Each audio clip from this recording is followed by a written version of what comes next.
السلام علیکم friends, welcome to کتاب نگری یوٹیوب چینل۔ کتابوں کی نگری میں خوش آمدید۔ میں ہوں آپ کی ہوسٹ اقرا یاسین اور آج میں آپ کے لیے لے کر آئی ہوں زہرا فاروق حسن کے قلم سے تحریر کردہ ناول ہے اہل محبت کے رنگ شدہ کے ایپیسوڈ نمبر 19 کو لے کر۔ اس ایپیسوڈ کو سٹارٹ کرنے سے پہلے جلدی سے کر لیجئے چینل کو سبسکرائب، ویڈیو کو لائک اور کلک کر لیجئے بیل آئیکن کو۔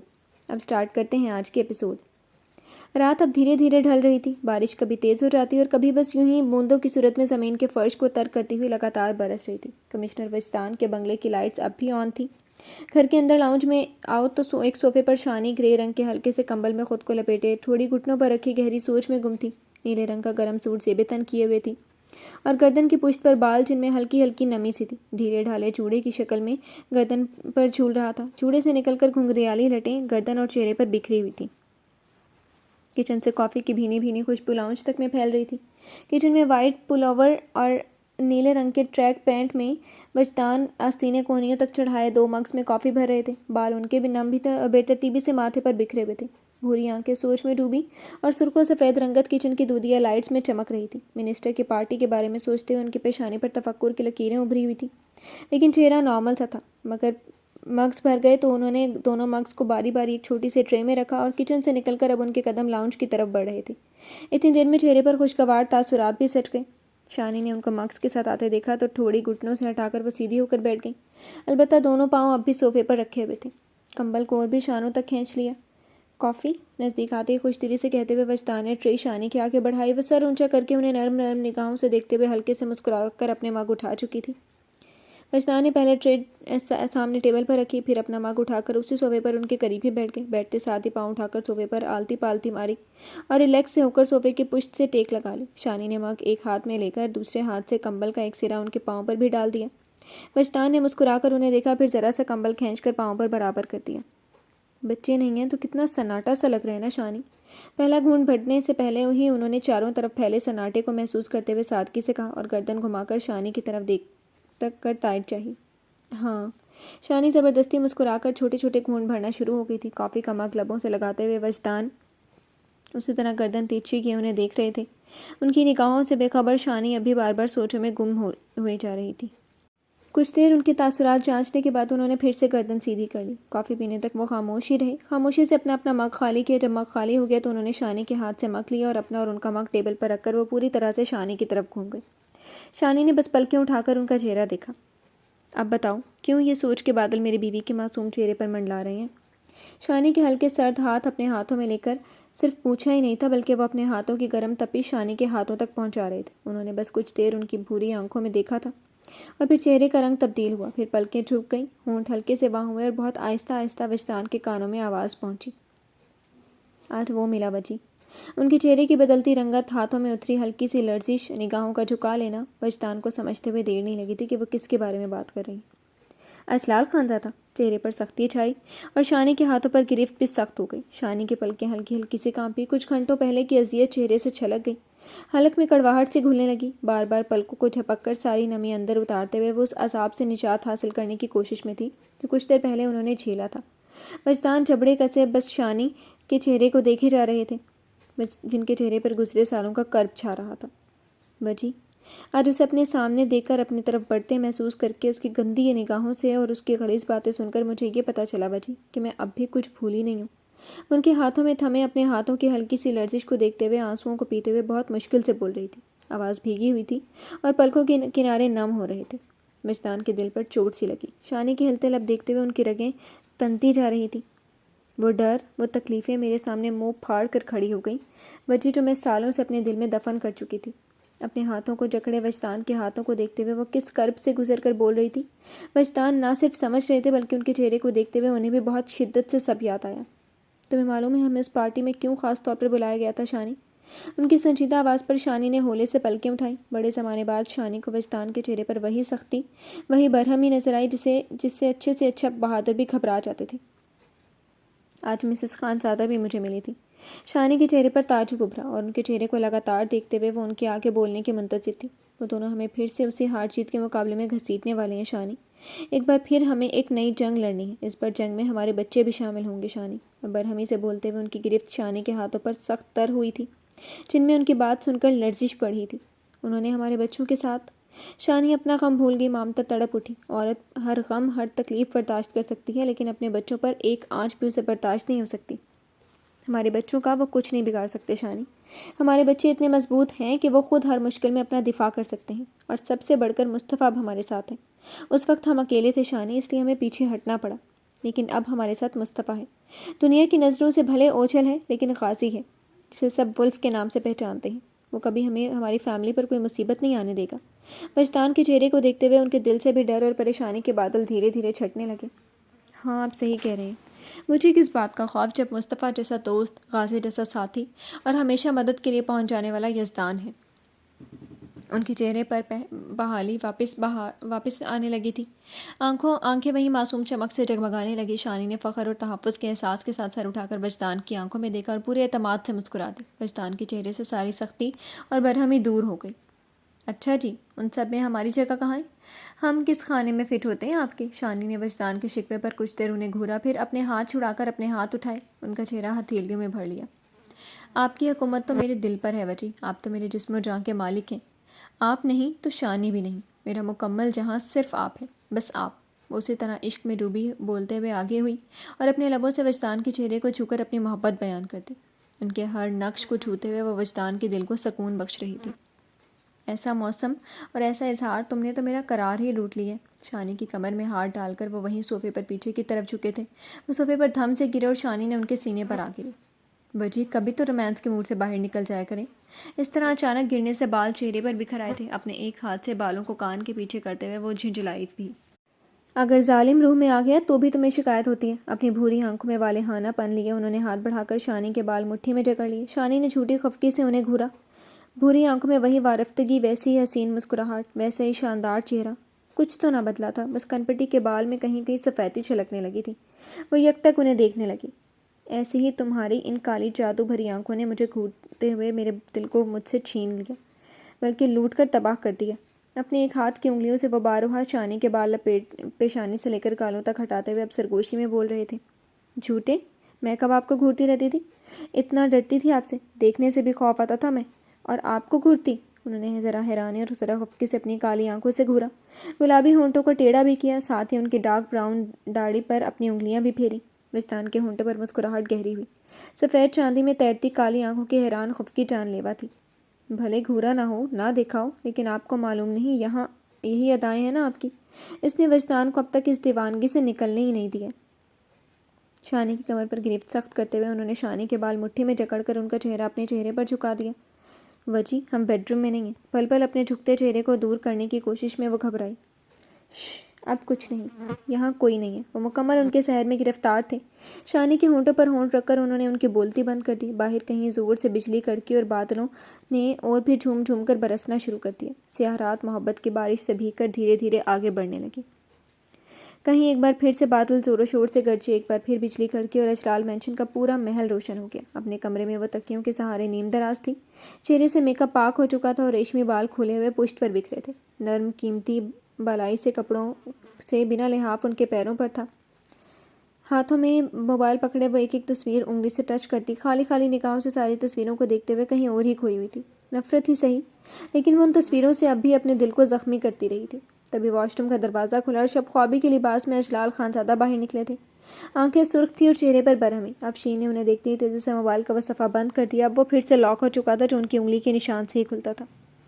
تم نے یزدان کی شادی کے بارے میں کیا سوچا افشی؟ اجلال بیڈ کے پاس رک کر برہمی سے گویا ہوئے تھے، اور افشین نے بس پلکیں اٹھا کر ان کا چہرہ دیکھا، پھر موبائل اٹھا کر سائڈ ٹیبل پر رکھ دیا۔ اب ان کے ہاتھ دراز کھول کر وہ ڈبیاں نکال رہے تھے جن میں نیند کی گولیاں ہوتی تھیں۔ آج انہیں ان گولیوں کی اشد ضرورت آن پڑی تھی۔ میں تم سے کچھ کہہ رہا ہوں افشی۔ اپنی بات کا نظر انداز کرنا انہیں ایک آنکھ نہیں بھایا تھا۔ بیڈ کے اطراف میں گھوم کر ان کے قریب آتے ہوئے وہ اسی برہمی سے جبڑے بھینچ کر بولتے انہیں گھور بھی رہے تھے۔ سن لیا میں نے، بے پرواہی سے جواب دے کر انہوں نے وہ ڈبیاں نکالی۔ اجلال نے ان کی بے نیازی دیکھی اور پھر بھڑک کر وہ ان کے اور قریب ہوئے۔ ایک ہی جھٹکے میں انہوں نے افشین کے ہاتھوں سے وہ ڈبی چھین لی۔ صرف سننا کافی نہیں ہے افشین خانزادہ، اپنے بیٹے کا علاج کرو، ورنہ اگر میں نے اپنا ضبط کھو دیا نا تو اس بار بیٹے سے بھی جاؤ گی۔ اپنی بے انتہا سرخ ہوتی آنکھوں سے افشین کے خوبصورت مگر تھکے تھکے چہرے کو دیکھتے ہوئے وہ غرائے۔ تم کو لگتا ہے کہ میرا بیٹا میرا ہے جو میں اس سے بھی ہاتھ دھو بیٹھوں گی؟ وہ اپنی گرے آنکھیں ان کی شعلہ ور سرخ آنکھوں میں ڈالتے ہوئے عجیب لہجے سے بولی تھی۔ اجلال کچھ دیر انہیں اسی نگاہوں سے گھورتے رہے تھے، پھر ڈبے ان کی گود میں پھینک کر طنزیہ انداز میں افشی سے کہا تھا، مجھے لگتا ہے تم اسی طرح بیٹھی رہی نا تو ایک دن اپنی زندگی سے بھی ہاتھ دھو بیٹھو گی۔ کچھ تو تھا ان کی آنکھوں میں کہ افشین اجلال خان زادہ اندر ہی اندر خائف ہو گئی۔ یزدان آئے گا تو میں بات کروں گی۔ گود میں پڑی سفید ڈبے کا ڈھکن کھولتے ہوئے ان کے ہاتھوں میں بہت ہلکی سی لرزش تھی، پر آواز اسپاٹ جانے کہ انہیں لگ رہا تھا ایک بار پھر سے سب ان کے ہاتھ سے نکلا جا رہا ہے۔ ان کا ذہن پوری طرح سے خالی ہو چکا تھا، بس آنکھوں میں رہ کر وہ ایک منظر بار بار ناچ رہا تھا جب انہوں نے لان میں برستی بارش میں ایک جوڑے کو اپنا آپ کوٹ میں چھپائے جاتے دیکھا تھا۔ کیسا عشق تھا اس شخص کو اس عورت سے، وہ آج تک نہیں جان پائی تھی۔ ابھی تک اس منظر سے آنکھوں میں کرچیاں چبھ رہی تھیں۔ صرف بات نہیں کرنی، اسے مجبور کرو عائزہ سے شادی کے لیے۔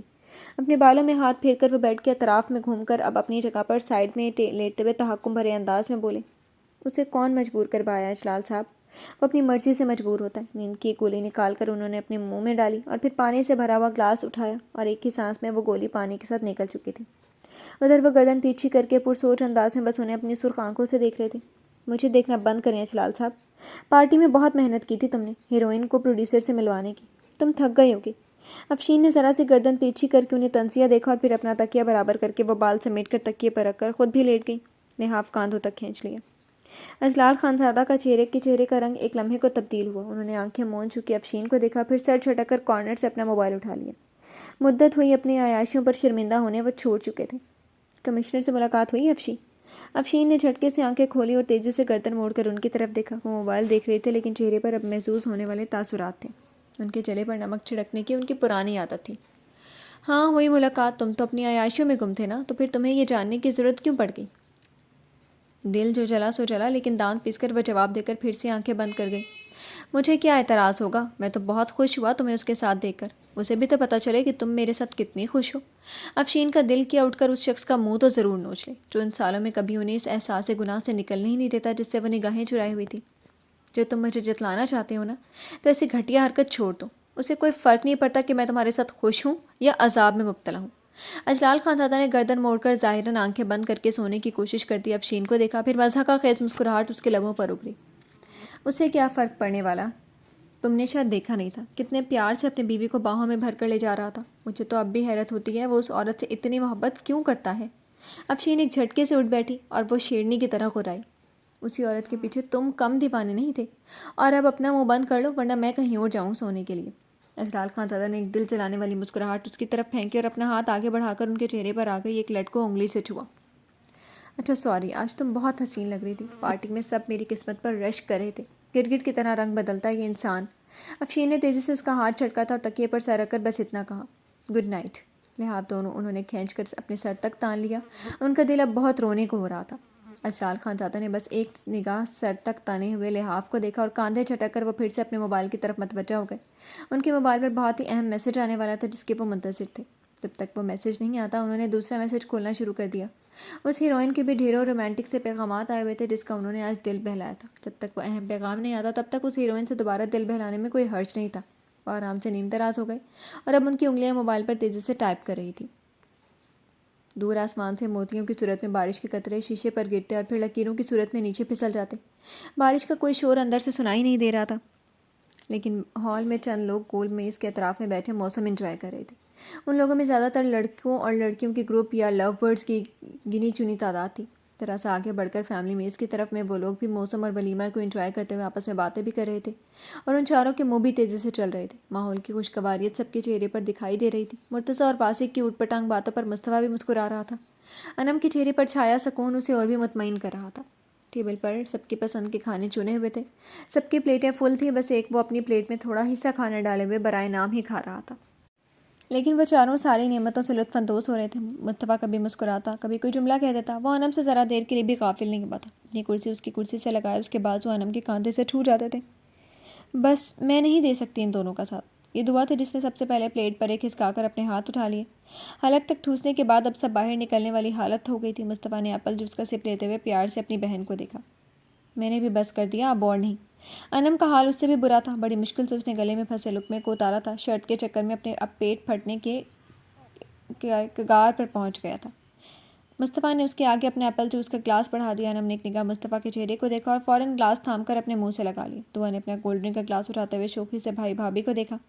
محترمہ انم صاحبہ اس قسم کی شیئرنگ کو فضولیات کا لقب دینے والی کتنے آرام سے مصطفیٰ کے گلاس سے جوس پی رہی تھی۔ یہاں بھی شرط وہ دونوں ہی جیتے۔ ان دونوں نے ایک دوسرے کے ہاتھ پر ہاتھ مارا۔ چلو لاؤ میرے شرط کے پیسے۔ واسق اور مرتضیٰ نے بھی اپنی اپنی پلیٹس پر ایک کھسکا کر دانت باہر نکال کر اپنے اپنے ہاتھ انم کے آگے بڑھا دیے۔ مصطفیٰ سے لے لو پیسے۔ جوس کی سپ لیتے ہوئے کاندھے چٹک کر آنکھ کا اشارہ بغل میں بیٹھے مصطفیٰ کی طرف کر دیا۔ واسق اور مرتضیٰ نے دانت کچکچا کر آرام سے جوس کی گھونٹ لیتی اپنی بھابھی صاحبہ کو گھورا۔ دعا اتنے زور سے ہنسی کہ جوس منہ سے باہر نکلتے نکلتے بچا۔ کتنے پیسے ہوئے؟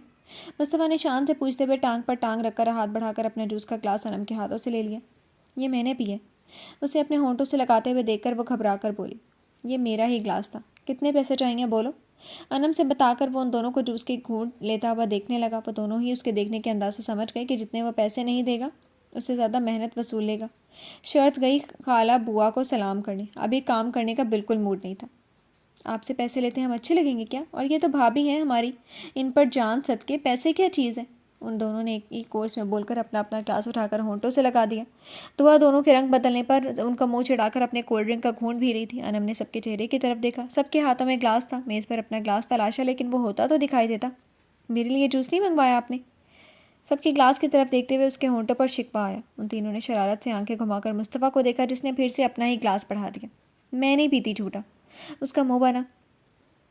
گھنٹے بھر سے بھیا کے گلاس سے گھونٹ لیے جا رہے ہیں، اب نخرے مت کرو۔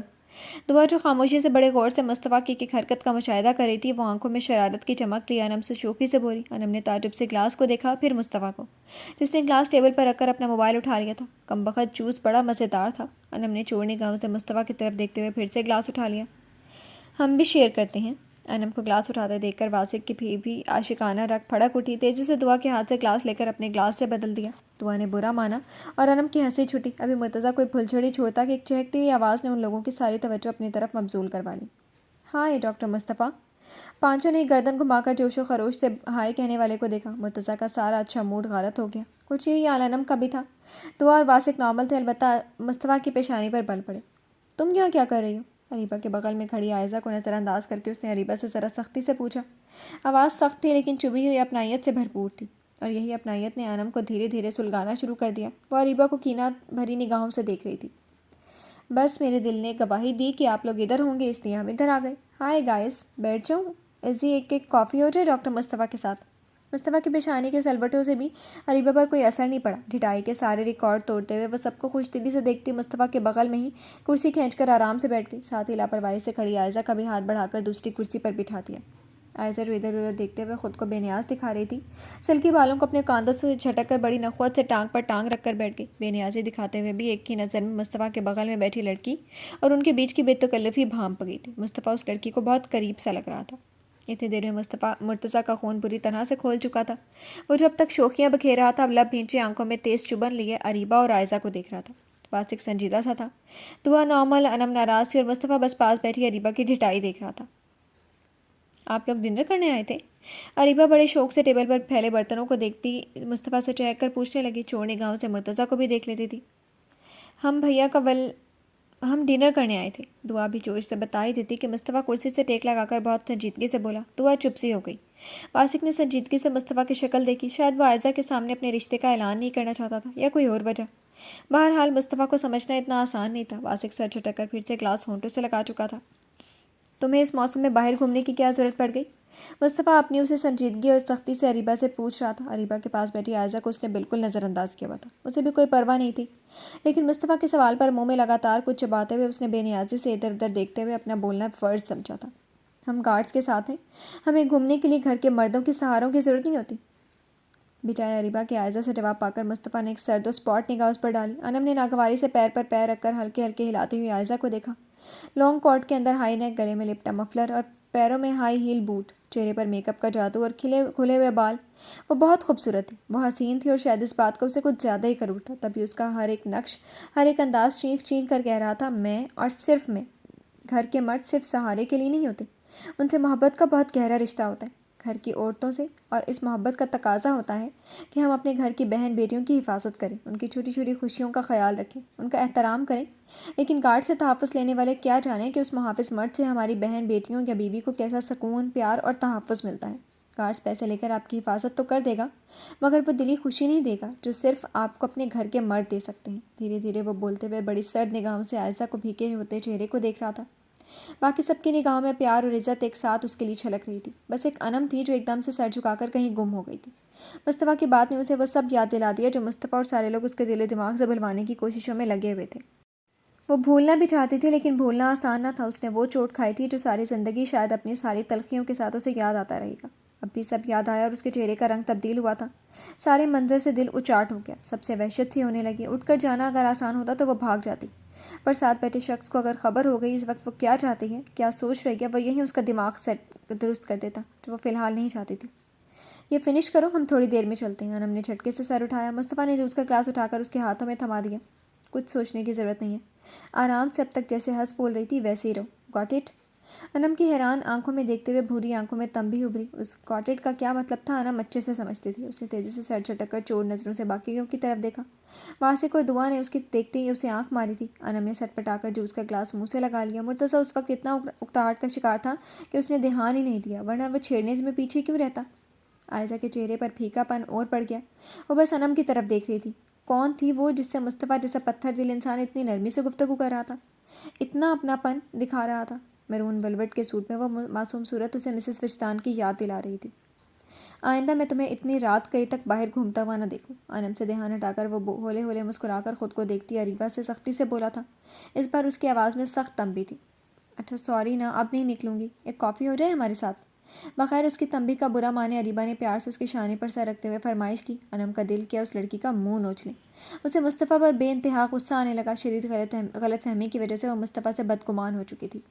واسق، مرتضیٰ، اب ہم لوگ چلیں، پاپا اور خالہ پریشان ہو رہے ہوں گے۔ برداشت کرنا مشکل لگا تو وہ اپنی کرسی سے کھڑی ہو گئی۔ واسق نے فوراً مصطفیٰ کی طرف دیکھ کر اجازت چاہی اور مرتضیٰ سر ہلا کر کھڑا ہو گیا۔ اس کا دل بھی اب یہاں سے اچاٹ ہو چکا تھا۔ وہ لوگ پریشان نہیں ہو رہی؟ بیٹھ جاؤ انم، اور تم بھی مرتضیٰ۔ مصطفیٰ نے سختی سے اس کا ہاتھ پکڑ کر پھر سے اپنی بغل والی کرسی پر بٹھا دیا۔ عائزہ نے تیزی سے ان دونوں کو دیکھا۔ مصطفیٰ کے ہاتھ میں اب تک انم کا ہاتھ تھا، اور کسی لڑکی سے اتنا بے تکلف اسے حیرت پر حیرت ہو رہی تھی۔ بھیا آپ آ جائیے گا، ہم لوگ چلتے ہیں اب۔ واسق اٹھو چلتے ہیں۔ مرتضیٰ کا دل اب ادھر نہیں لگ رہا تھا، وہ قطعی یہاں نہیں رکنا چاہتا تھا۔ اریبہ کو اس کی بے رخی نے دکھی کر دیا۔ مسکراہٹ پھیکی ہو گئی۔ میں نے ایک میسج سینڈ کیا ہے تم دونوں کے موبائل پر، بڑا اچھا جوک ہے، پڑھ لو، بور نہیں ہوگی، میں تب تک کافی منگواتا ہوں۔ اپنا موبائل ٹیبل پر رکھتے ہوئے ان دونوں سے کہہ کر وہ ویٹر کو بلوانے لگا۔ انم اور دعا نے ایک دوسرے کو دیکھا اور پھر دعا نے لاعلمی سے کاندھے اچکا دیا۔ انم نے سر جھکا لیا اور ان دونوں نے تیزی سے اپنی جگہ پر پھر سے سنبھال کر اپنا موبائل کھول کر مصطفیٰ کا پیغام کھولا۔ دونوں نے تیزی سے مصطفیٰ کا بھیجا ہوا میسج پڑھا اور پھر ایک دوسرے کو دیکھ کر دونوں نے یہ سوچا مصطفیٰ کی ڈکشنری میں جوک کے معنی کیا ہیں۔ ان دونوں نے شتر مرغ کی طرح گردن اونچی کر کے اس کی طرف بے بسی سے دیکھا۔ اچھا ہے نا، تم لوگ بیٹھو، میں کچھ دیر میں آتا ہوں۔ وہ ان دونوں کو مسکراتی نگاہوں سے دیکھ کر کرسی چھوڑ کر اٹھ گیا۔ مصطفیٰ جیسے ہی اٹھا، انم نے سر اٹھا کر فوراً اسے دیکھا۔ میں یہیں ہوں، مجھے ہاسپٹل میں ایک ضروری کال کرنی ہے، میں بات کر کے آتا ہوں، تب تک کافی انجوائے کرو اور ڈرنا ایک دم نہیں، گاٹ اٹ؟ اپنی طرف دیکھتی انم کے دونوں گال چھو کر وہ اتنی نرمی سے اسے تسلی دے رہا تھا کہ انم نے بے ساختہ اقرار میں سر ہلا دیا۔ گڈ، دعا انم کا خیال رکھنا، میں کچھ دیر میں آتا ہوں۔ وہ انم کا گال ایک بار پھر ہلکے سے چھو کر وہاں سے نکلتا چلا گیا، یہ دیکھے بغیر کہ ان میں سے ایک نگاہ نے اس کا پیچھا دور تک کیا تھا۔ جی تو فرینڈس، کیسے لگی آپ کو آج کے ایپیسوڈ؟ کمنٹ سیکشن میں ضرور بتائیے گا۔ پھر حاضر ہوں گے نیکسٹ ایپیسوڈ کے ساتھ، تب تک کے لیے اجازت دیجیے۔